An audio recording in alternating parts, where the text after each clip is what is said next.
Good morning and welcome to the Soul Shop. I am your host, Phyllis King, and welcome.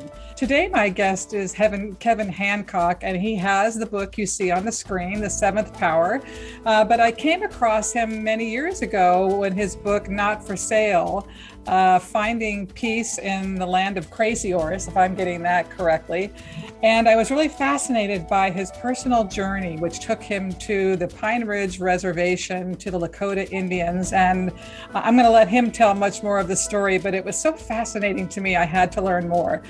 And I just learned of these new books, and there's another one as well called 48 Whispers, which we'll talk about. But today we'll talk a lot about the seventh power and what that all means. So let's start first by welcoming into the show. Hi, Kevin. Thanks for being here today. Phyllis, hello. It's great to be with you. You know, you have such a remarkable story. I listen to a lot of people's story, but you are a CEO of a lumber company, a family-owned business that's 170 plus years old. That's a long time in the United States of America. Yeah, it sure is. Our company goes back to the 1840s, and I'm part of the sixth generation of my family to work for the company.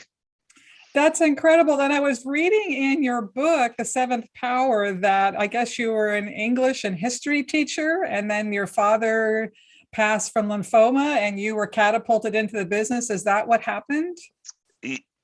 Yes, that's exactly what happened. I, growing up, had never contemplated as a career working for the company. A lot of people might have looked at me and assumed, of course, that's where he'll end up, but it wasn't part of my plan, and I didn't have any real formal training or preparation for the job I walked into. I had to, as is the case in life, Phyllis, I really had to keep learning as I went along, learning by doing. Absolutely. Well, and I wondered why you were such a great writer. You're a fantastic writer. I'm like, how did he get to be such a good writer? Because I don't know, people who run businesses, they're usually pretty darn smart and entrepreneurial and all of that. But I love the writing style. And so now it makes a lot of sense. Okay, so let's dig in a little deeper here, because you got into the business and then within a period of time, you came upon a speech disorder. You call it SD. You can say the name if you want. Yes. Where you couldn't speak, you lost your voice, and you started listening more and asking questions so that you could hear other points of view. And that's ultimately what led you to the Pine Ridge Reservation. So I'll let you say a little bit more about that progression. Yeah. So 2010, the year 2010, at the peak of the national housing and mortgage market collapse, which put a lot of pressure on lots of people, including our company, I suddenly had trouble speaking, something I'd always taken for granted and actually done a lot of. As I thought about it in hindsight, as a CEO, my voice was my tool, and suddenly I couldn't use it. And so anyway, when it's hard to talk, you quickly develop strategies for doing less of it. And the strategy I adopted was to answer a question with a question, thereby putting the conversation back on the other person. So someone would come up to me at work with a question or a problem because I was the CEO, and I started simply saying, gee, that's a good question. What do you think we should do about it? Now, at first, that was just to protect my voice and have the other person do the talking. But what really struck me over time, Phyllis, was this. People already knew what to do.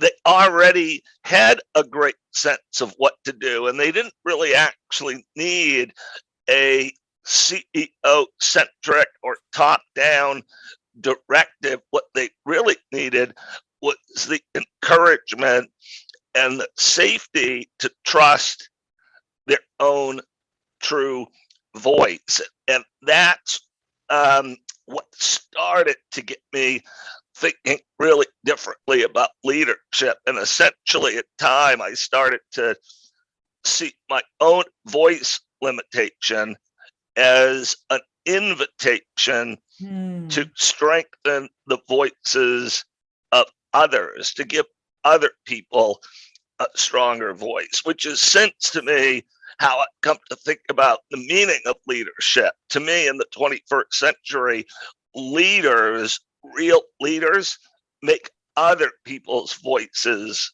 stronger. I love that. I love that. Now, we're going to dive further into the story as you start your forays off into the Pine Ridge Reservation and the Lakota Indians. But I read in the book that from early on, you had some fascination or admiration with buffalo. You were a child. Is that true? We took a trip back in middle school, when I was in middle school, out to the Grand Tetons and Yellowstone National Park, and I just loved that place and that experience, and particularly was fascinated by the buffalo. So I kind of had that early connection. And then as I got older, I started reading a lot about our country's history in the second half of the 20th century, when our nation's quote unquote manifest destiny ran into the Plains Indians. Anyway, in 2012, the economy had stabilized, and I had this growing feeling I needed to serve myself a little bit more, kind of try to regain my voice on a spiritual and literal level. I didn't know how I was going to do that, but that summer I picked up a copy of National Geographic, and the Pine Ridge Indian Reservation was the cover story. And I read that article and just felt swept away by the story, and said to my wife, as soon as I finished reading it, I'm going to go there. I want to see what life's like for the people who live there. So I took one trip in 2012, and one trip became two. And in the spring, when I go back, I think it'll be my 25th visit, Phyllis. But at the core, what the connection there is, at Pine Ridge, I met an entire community that did not feel fully heard, that felt as if a piece of their authentic voice had been taken or stolen or marginalized. So putting the two events together, I really got thinking about voice and how there are lots of ways for humans to lose it in this world.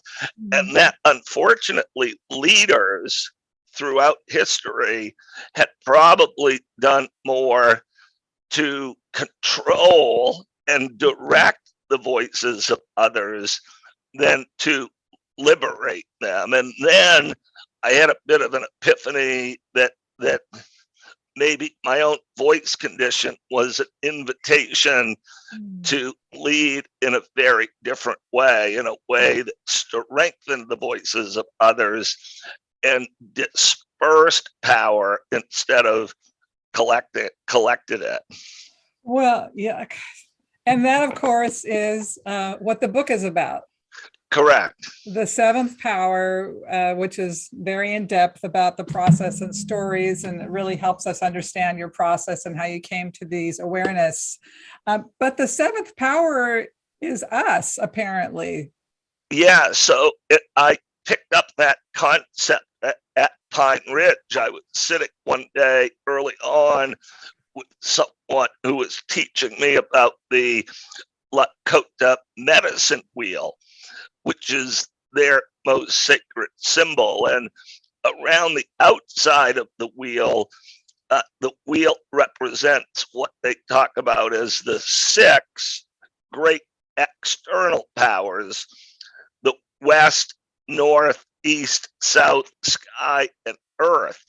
But this gentleman then pointed to the center of the wheel, and said, there at the center, some who know the old ways of the Sioux will tell you that a seventh power lives. And that seventh power is you. It's me. It's the individual human spirit. And wherever you go, you are at the center of your universe, and you're surrounded by other forces and elements and presences that are powerful and sacred, but you yourself are one of them. So seventh power is really a symbol of the individual human spirit.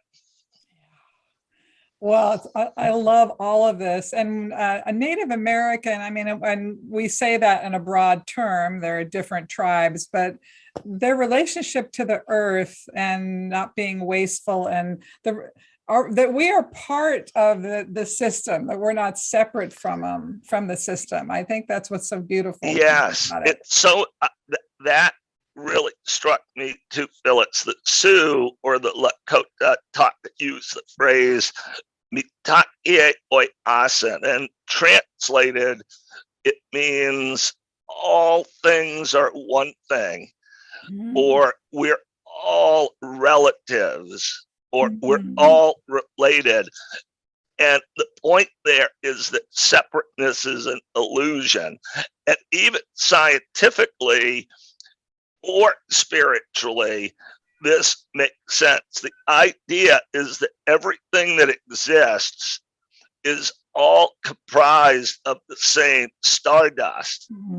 It's all connected, just manifesting in different forms. And so if anything is sacred, then everything is sacred. The Sioux have a great word for phrase for child. It's Wakan Yeja, which means holy one.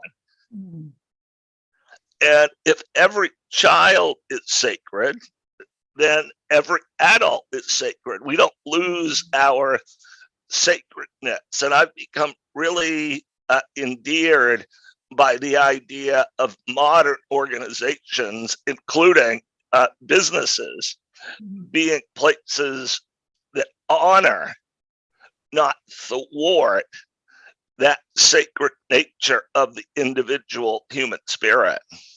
Well, that's revolutionary at the very least, but it's fascinating to think that this tribe or these tribes have had this point of view forever. And, you know, these communities have been nearly wiped off the planet at points in our history, which we have to embrace, of course. And before we go further into the leadership principles, which I'm certain you apply in your daily life, how is it for the people at this point? I mean, it would seem, having been robbed of the land and so many people, you know, the genocides that occurred, and the poverty and so much that goes on, and how their sovereignty has been taken over. I mean, but they've reclaimed it in some ways. But what's the communities like? Are they happy people? Do they embrace you? Do they allow you in at this point? What's it like to be part of these communities who have this wisdom from the ages, essentially? That's a great question. It's such a dichotomy. On the one hand, well, statistically, Pine Ridge is the poorest place in America. Unemployment is 70 to 80%. Median income, I think, is around $10,000. Housing in many places, it's severely substandard. All kinds of problems with substance abuse and suicide and really tragic things. And yet in other ways, it's tough to say it the right way, but it's one of the happiest communities I've ever visited. Yet there's these people that they're just exceptionally resilient, and despite their economic challenges, they're just really rich in spirit. And it's actually a very warm, friendly, energizing, life-giving place to visit, even though you're surrounded by so much kind of economic and social misfortune.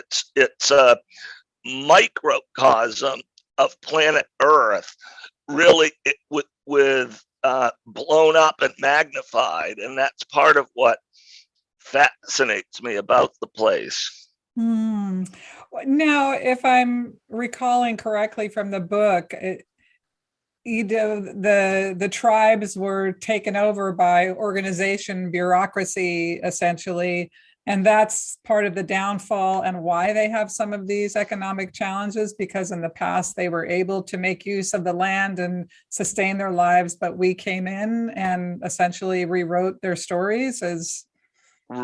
Well, that's part of my take on it. Everyone would have a different perspective, but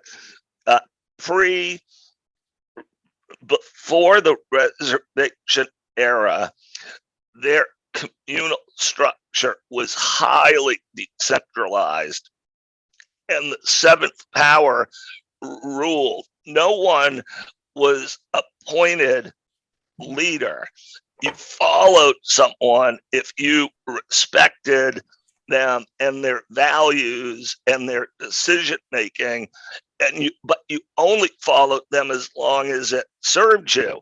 If it makes sense to move or change clans, per se, you did that. Then when the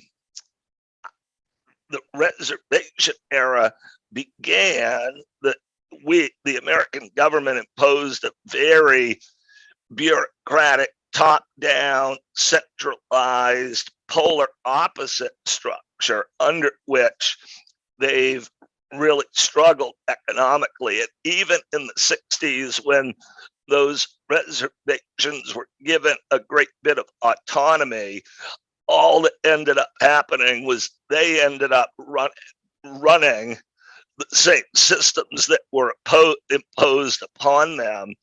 And so while they're the keepers of this wisdom around the power of the individual human spirit, in some ways that spirit hasn't really re-blossomed within their communities in terms of how they're governed. I see. Okay. And then, of course, that decentralization goes into your leadership ideas, as we'll progress in a moment. I want to bring up real quickly, I know we're talking about The Seventh Power, which is an amazing, wonderful, fantastic book, but it seems to go hand in hand with this one, which is going to be on my coffee table forever, and it's going to be a gift for many people. I tell you, Kevin, I opened this book, started reading it. I almost wanted to cry, and I'll tell you why, because it was moving. It just made me feel part of something, and it made it so clear I was part of something greater than myself. And I guess you're a photographer as well. Is there anything you don't do? Let me see if as we go through this book, we see these incredible photos of which you've taken them all, apparently. Yeah, it's hard for me to hold it to the camera and turn the pages, but you take pictures, and then there's little words of wisdom or little vignettes, that little dispense of wisdom about the thing. But I just love this. I thought it was so moving, and I felt more expanded. I felt wiser. I felt tapped into my own wisdom. That's it. And like, oh, makes me feel like me. So was that the purpose? That makes me so happy. That is the purpose of the book, 48 Whispers. When I would go to Pine Ridge before and after every trip, I would go spend time alone, either in the Black Hills or on the Northern Plains, and really immerse myself with nature. And when I did, I just felt different. I just felt more grounded, alive, connected, and ideas would flow, spirit would flow. And so I wanted to put out a little book that kind of honored that, and really making the point, Phyllis, that we change the world by first working on ourselves, bringing ourselves fully into our maximum vitality, honoring our own power, our own spirit. This gets back to the seventh power, but 48 Whispers is really about working on your own inner wellness first, and learning to see the world from the inside out, first by turning inward, gaining strength and understanding of our own true voice, and then bringing it forth into the world. And I would say one of the feelings that came over me, and we'll go back to the seventh power momentarily, but when I opened that book, I suddenly wasn't going to sweat the small stuff. Suddenly, the picture of life looked much larger to me, and that felt much better to me, all in all. So thank you. That's just a beautiful work, and on every level, visually and on a heart level. Thank you. Okay, so back to the seventh power, of course, but I do feel like they go together. I mean, and it's sort of not for sale. It's all the trilogy. I think they all are, they go together. I don't have that graphic or the book in my hot little hands, but so the basics of this book essentially is that we want to, in leadership, it's about the person, it's about the follower, it's not about the leader, it's about the employee. We're empowering the employee or bringing the best out of the employee rather than the employee honoring the leader. Is this the essence of it? Yeah, exactly. I really take on the tradition of leadership and make the case in the book that historically organizations, whether they are corporations, nation states, or even religions, have organized themselves around the idea of power to the center. So you work in a company that you're there to serve the company. In this new model that I'm talking about, the idea is to flip that script. So an organization exists to serve the people who belong to it. And I've applied that to our company and suggested others do the same. At our company, Hancock Lumber today, our first mission is to make work meaningful in more than just economic ways for the people who do it. What does that look like on the ground? Well, it's actually really easy, and it looks lovely, and it's very fluid and fast moving. And when you disperse power and share leadership, leadership gets lighter for everyone. What I like to say is the old model is hard. Holding on to power takes all kinds of rules and regulations and check-ins and penalties and punishments, and that's hard. Letting people have their own authentic voice, that's easy. Creating decision-making processes that are inclusive, it just requires leadership restraint, which is really having the power but not using it, and having the patience for process and the respect for diversity of voices. There's a lot of great talk about diversity of color or background or orientation, which I love, but I'm really after respect for the diversity of voices. Humans are unique by design. No two humans will ever be identical, and that's not coincidental. That's how it's supposed to be set up. And what we really need for a thriving society, either at the corporate level or the planetary level, is for everyone to be comfortable in their own true voice. But that's so counterculture to the way we've been indoctrinated that it doesn't come quickly or easily. We've all been taught to be guarded, to be cautious with our voice. And I'm really about trying to get everyone to let their voice go. And the idea is simple to me, but so powerful. It's this: you are amazing exactly where you are as you are. Nothing has to change for you to be amazing. Wow. I would think with that ideology present, there's not much turnover at Hancock Lumber. No, no, we've really, well, put it this way, a couple of statistics. Gallup, the famous polling company, does research every year on employee engagement, and nationally it runs about 33%, meaning 2 out of 3 people at work don't feel engaged by their work. It's just an economic exercise. We do third-party surveys every year on that question, and we've got across 630 people at our company. Our engagement score this year hit 90%, meaning 9 out of 10 people at our company will say, yeah, this is meaningful to me. This is valuable to me beyond just a paycheck. Incredible. Wow, that's incredible.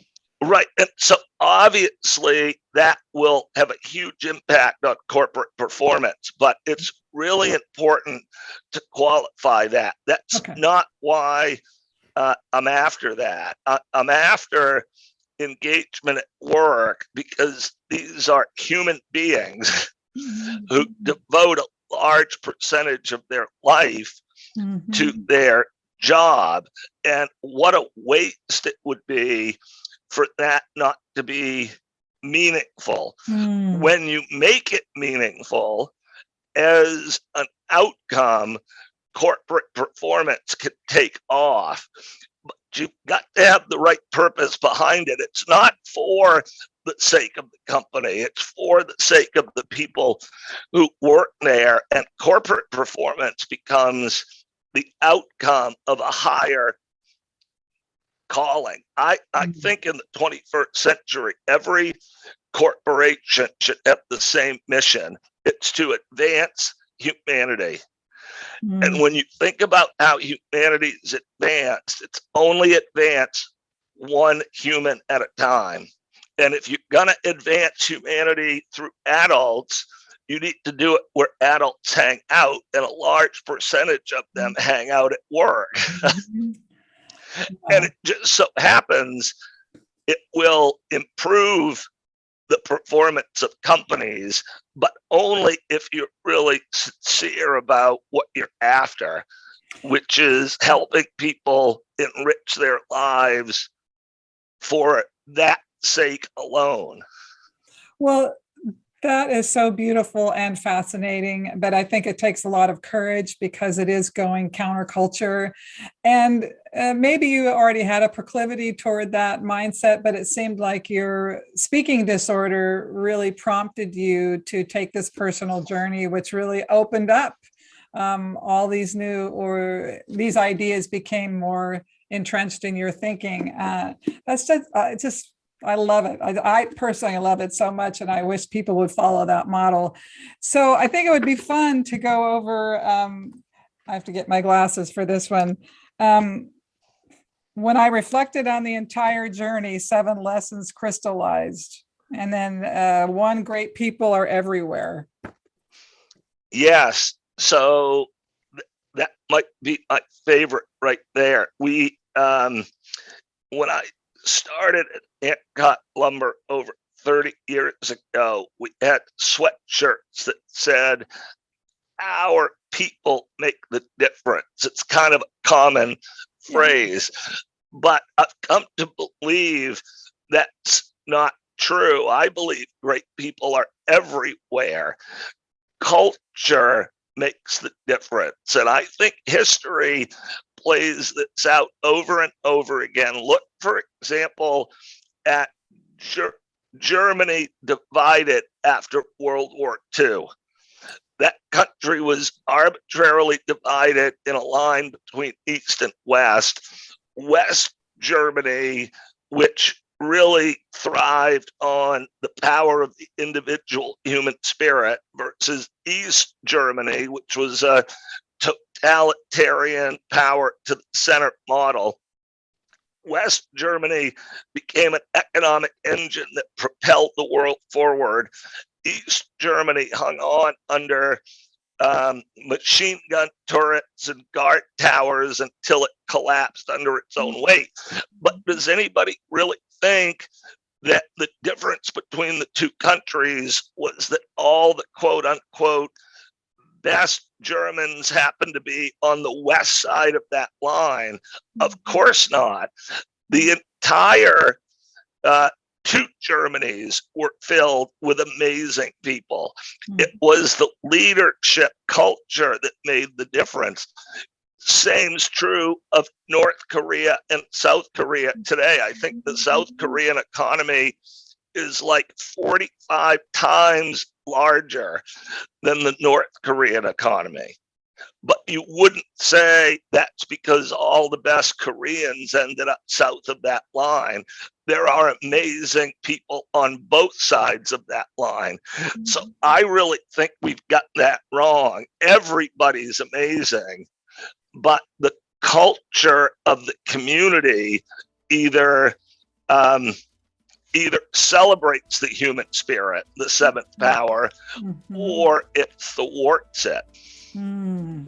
That makes so much sense and puts it in a broader perspective again, which makes sense so much. I guess culture makes the difference. Change is created from within. Localize and shrink the center. What does that mean? Yes. I think that throughout history, leadership has been about collecting power, pulling it to the center, holding on to control. In the 21st century, in the Aquarian age, what's wanting to happen is power dispersal. Now, think literally even about how, say, energy is being generated. That old model was isolated, large power plants. Today, you're getting a glimpse of the new model. Every rooftop has a solar panel. Every field has a windmill. Even the physical generation of power is actually being dispersed. But on a human level, in the Aquarian age, individuals are wanting to come into their own power. And we can resist that, or which makes no sense, or we can embrace that and go with it. This is the age of power dispersal. And what that means for an organization is essentially make the center smaller, push power out, give it back to the people who are actually doing the work. So there's so much more in this book, The Seventh Power, the stories like you've shared and the examples that really illustrate the points you make. What's next for you? Are there more books, more trips back to the Lakotas? What's happening? Yeah, I keep going back to Pine Ridge every 6 months or so, like twice a year. So that's number one. Number two, within our own company, you constantly have to be working to lead the right way. And so my work at Hancock Lumber continues to be a priority. But having been at that work within our company for over a decade and seeing the transformative difference it has in the human experience and the performance of the company, I'm really now devoting some energy to try to spread these ideas, because I've had a chance now to not just think about it, Phyllis, but to actually do it. Yes. And not just do it for a season, but for a decade. So I've got a website up and running now titled the Business of Shared Leadership.